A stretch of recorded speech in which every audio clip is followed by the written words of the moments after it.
Doctor साहब, एक प्रश्न इसी श्रृंखला में और है कि बहुत सारे श्रोताओं के मन में यह प्रश्न आता है कि एक बार अगर हम ओवर द काउंटर ड्रग्स या डॉक्टर के द्वारा प्रिस्क्राइब ड्रग सिल्डेनाफिल, वियाग्रा जैसी दवाएं लेने लगते हैं तो फिर बिना उसके इरेक्टाइल डिसफंक्शन वाली प्रॉब्लम रिजॉल्व नहीं होती और आदमी को मानसिक रूप से लगता है कि जब तक हम इस गोली का सेवन नहीं करेंगे हमको इरेक्शन की प्राप्ति नहीं होगी। तो क्या ये बात सही है कि एक बार अगर हमने ऐसी दवाएं लेनी शुरू कर दी तो फिर सारी जिंदगी इनसे पीछा नहीं छूटेगा?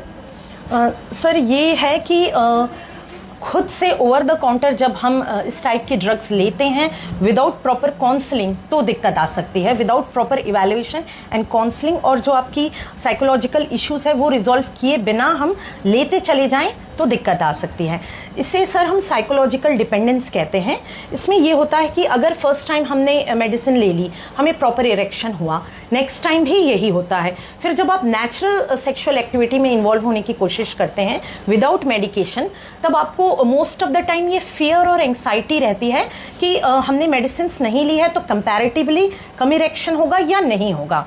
And during this state of fear या एंग्जाइटी, जैसे हम जानते हैं कि सिंपैथेटिक टोन एक्टिवेट हो जाता है बॉडी का एंड आपको इरेक्शन नहीं हो पाता because blood flow to the arteries नहीं होती हैं एंड आपकी ये बिलीफ स्ट्रांग हो जाती है कि हमने मेडिसिन नहीं लिया तो हमें इरेक्शन नहीं हो रहा है।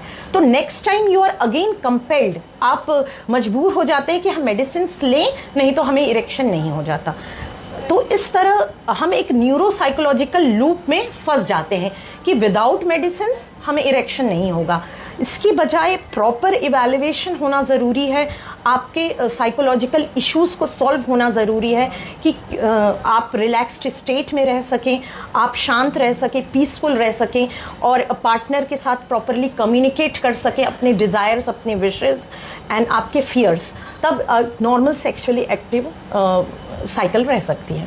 तो बहुत अच्छा डॉक्टर साहब ने बताया हम लोगों को कि ऐसा नहीं है कि अगर एक बार हमने उस दवा का सेवन कर लिया तो हम उसके आदी हो जाएंगे। मल्टीपल इश्यूज हैं, उसमें सबसे इंपॉर्टेंट इशू है कि ब्रेन का शांत रहना, आपका एक कंफर्टेबल स्टेबल सिचुएशन में रहना, जो आपके ब्लड सर्कुलेशन का पे बहुत एक इंपॉर्टेंट रोल प्ले करता है। Thank you so much doctor साहब, आपने काफ़ी जानकारी दी। मैं समझता हूं कि ये जानकारी हमारे साथ doctor Nirupama Jaiswal MD psychiatry थी, जिन्होंने इरेक्टाइल डिसफंक्शन की श्रृंखला में कई चीज़ें हमको बताई। अगली श्रृंखला में फिर आपसे मुलाकात होगी। नमस्कार।